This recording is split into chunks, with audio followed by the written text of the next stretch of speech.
Tahimik na pagninilay.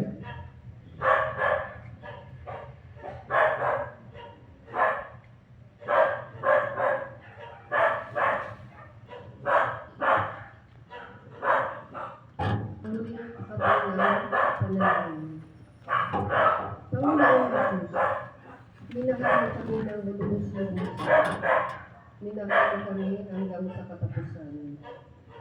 Ikaw ay nananatili sa Eucharistia upang maging pagkain at inuming nagbibigay ng buhay na walang kahaganan. Nananatili ka sa aming piling upang maging patuloy na palatandaan na nagligtas ng pananatili ng Diyos sa lahat ng sandali ng aming buhay.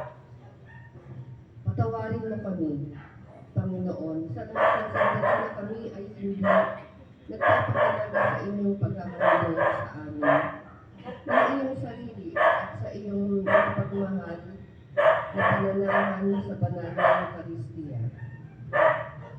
Ama namin, sumasalangit ka, sambahin ang ngalan mo, mapasa amin ang kaharian mo. Sundin ang loob mo dito sa lupa para nang nasa langit.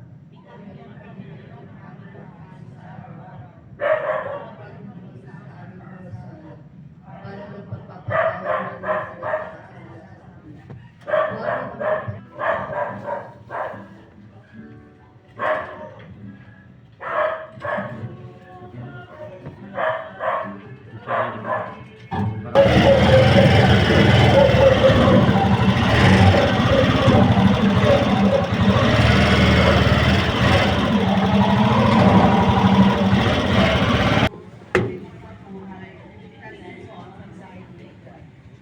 Mabuting balita ng Panginoon ayon kay San Gaya ng kanyang pinagod, umalis si Jesus at nagsulong at sumama ang mga alagad. Pagdating doon, sinabi niya sa kanila, manalangin kayo nang di kayo madaig ng tukso. Lumayo siya sa kanila nang may isang kol ng bato. Sa halong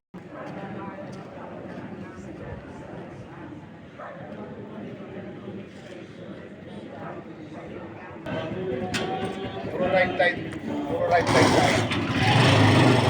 Pabalik.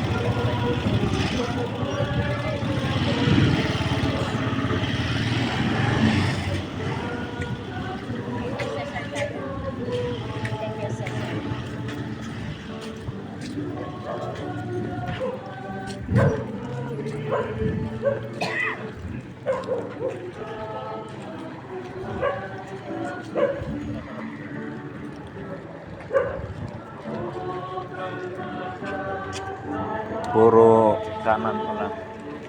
Balik puro magkaliwa. Balik puro kaliwa. Tracing station mo rin. Tracing station.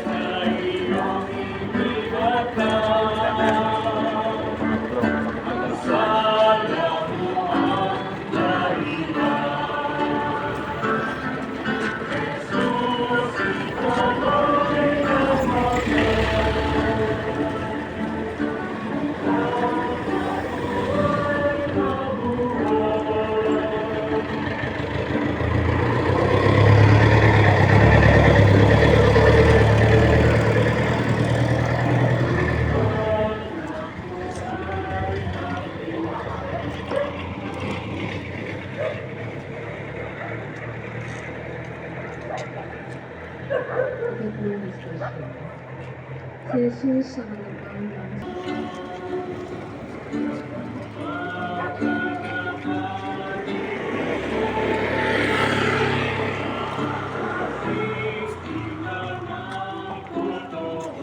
tawag na Kristo, sumagot ang lahat. Ipako sa krus.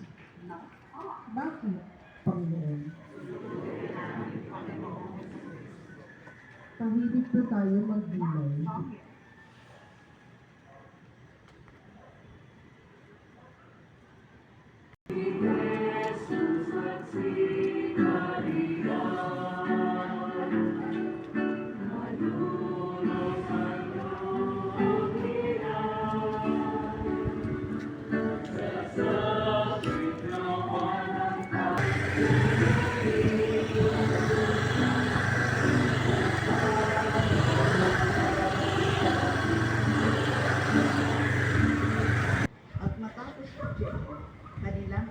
ansyanong balaban, sinuotan ng sariling damit at inilabas upang ipakot sa krus. Ang mabuting balita ng Panginoon. Tumulong po tayo at magnilay.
Na yung dadaan doon na lang paikutin, no?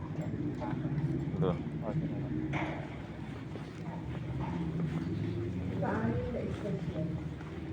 Si Jesus ay nagkakapa sa bigat ng krus. Sinasamba ka namin at pinasasalamatan, Panginoon ng Kristo.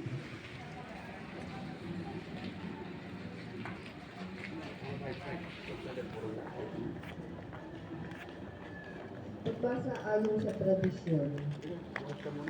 Habang sumusuray ang hakbang ni Jesus patungo sa Kalbaryo, halos madurog si Jesus sa bigat ng krus na kanyang pasampasakit. Higit pa marahil, napuspos si Jesus sa panunuya at panlilibak ng mga tao, na para bagang siya isang puno. Halos ibubo ng pagod dahil sa kawalan ng tulog sa magdamag at pagpapahirap ng kanyang buhay. Si Jesus ay nalugmok sa bigat ng krus at pag-aalis pa ng kanyang bukas ng pagkakas. Kahit ilan na sila.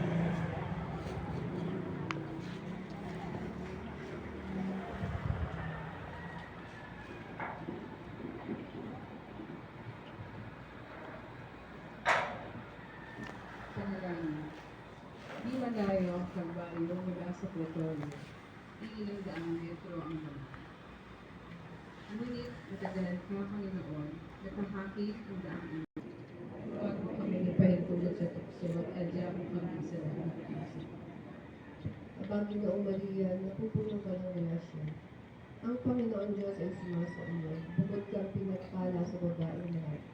At pinagpala naman ang iyong anak na Jesus. Santa Maria, Ina ng Diyos, ipanalangin mo kaming magsalanan, ngayon at kung kami mawakapalaan. Luwalhati sa Ama, sa Anak, at sa Espiritu Santo. Kapara ng unang-una ngayon at pagkaman ng pasawalang araw. Panginoong Jesus na ipinakit sa krus.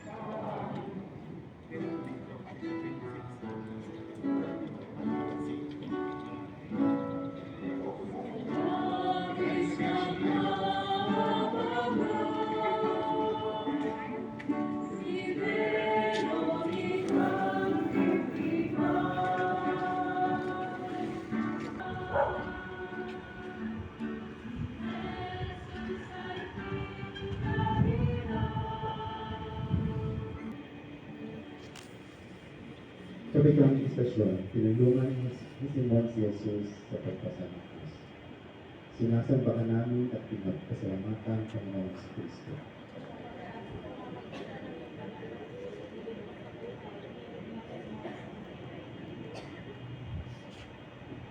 Ang mabuting balita ng Panginoon ayon kay San Marcos.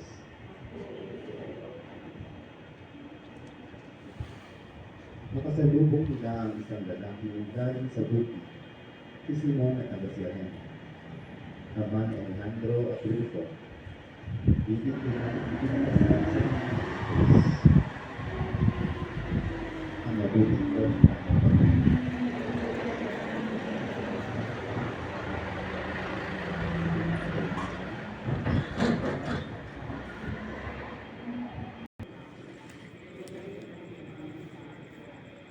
Luwalhati sa Ama at sa Anak at sa Espiritu Santo.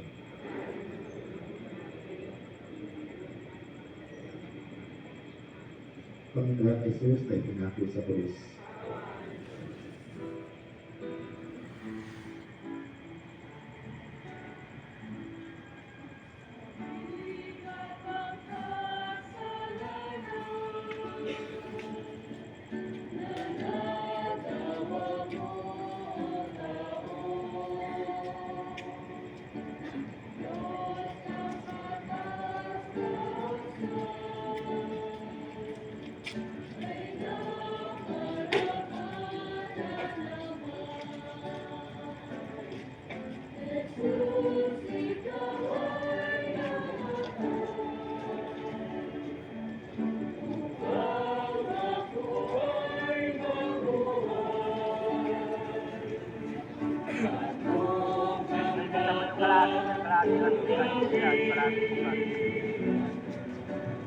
Ito na, pinashortcut ko na rito sa ano, sa Villanueva Street.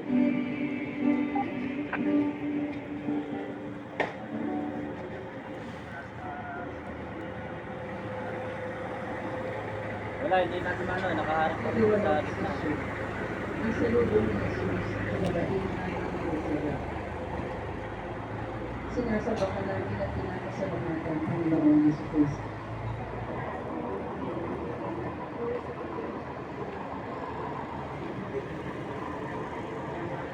Ang mabuting balita ng Panginoon ayon kay San Lucas. Sinusundan si Jesus ng maraming tao, kabilang ang mga babaeng nananagpon at nananabigan dahil sa kanya.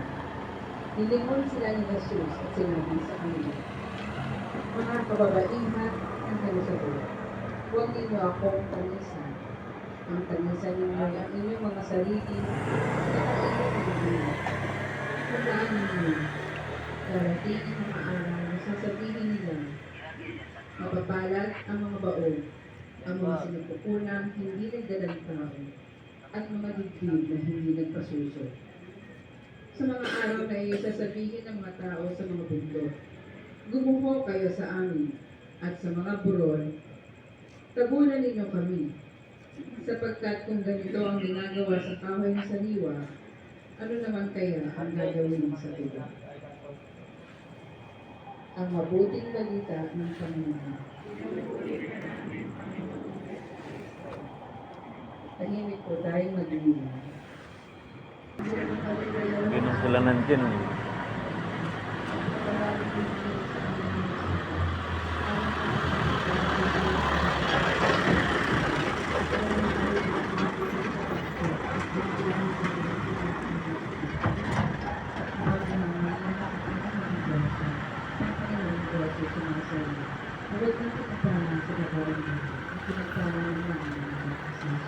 Santa Maria, Ina ng Diyos,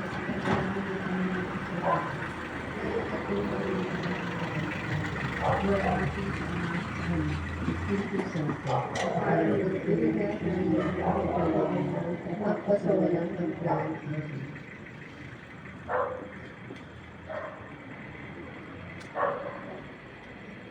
Panginoong Jesus na ipinako sa krus,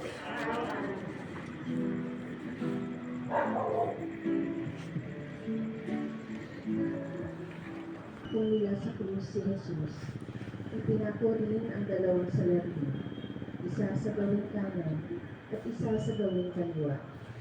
Sinabi ni Jesus, Ama, patawarin mo sila sapagkat hindi nila nalalaman ang kanilang ginagawa. At nagsapalaran sila upang malaman kung maging sa kanya.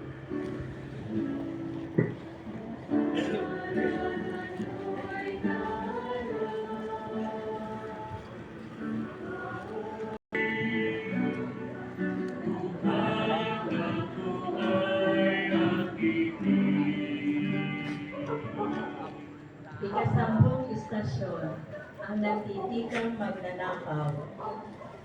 Sinasamba ka namin Wala pa naman dumaan eh. pasalamatan, Panginoong Hesus. Nandiyan naman si Kagawad eh. Alam niyo yun.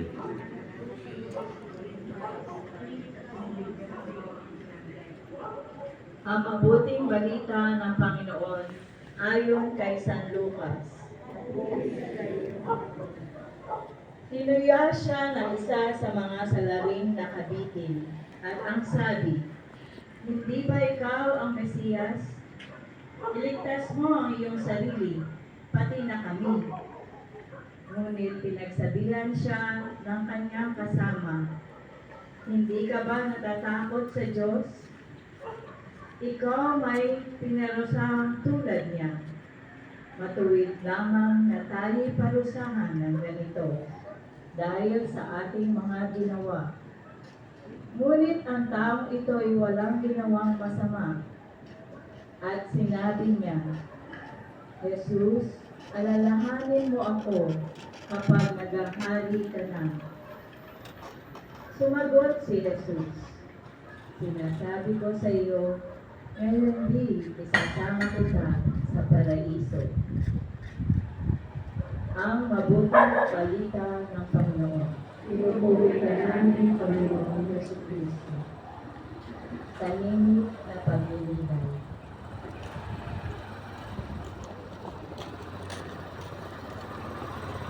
Pwede ba dumaan dyan? Sige sir, dandaan lang sir. Panginoong Jesus, Diyos ng katapatan sa pagsisisi, ang nagtitikang makasalanan sa harap ng marami. Punong-puno ng pananampalataya at pagtitiwala ang kanyang mga sinabi sa iyo. Naniniwala siya sa iyong kaharian at hindi mo siya binubuo. Madalas na kami ay makatagpo ng mga taong nagkamali at nagnanais na magpapalay buhay. Panginoon, ipahintulot mo kami ang nabibot sa Kanya. Katulad mo sa nagtitikang magnanakaw. Lahat, ang pinagpala naman ang iyong anak na si Jesus. Santa Maria, Ina ng Diyos, ipanalangin mo kami makasalanan, ngayon at kung kami mamamatay. Amen. Luwalhati sa Ama at sa Anak at sa Espiritu Santo. Kapalan ang sa unang-una ngayon at magpakailanman, magkasawalang hanggan. Amen. Panginoong Jesus na ipinako sa krus, Kaawaan mo kami.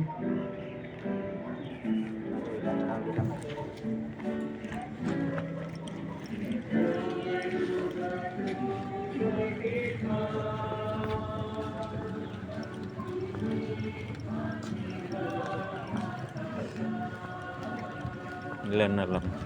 3 na lang yata eh.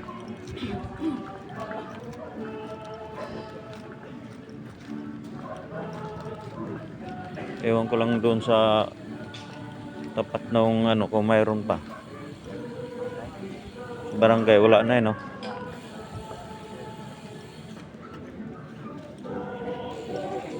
Dapat yung kabilang side lang nilang gamitin eh.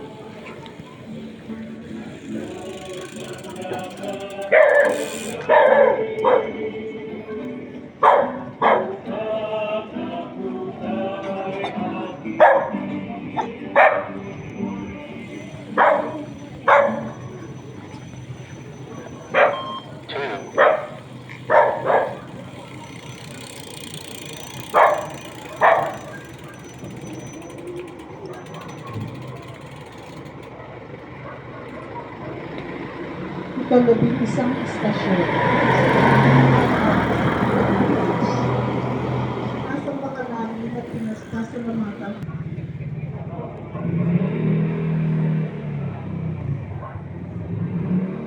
Panginoong Maria, napupuno ka ng grasya.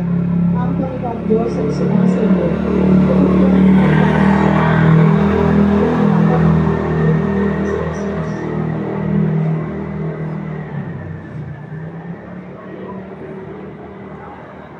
Luwalhati sa Ama at sa Anak at sa Espiritu Santo.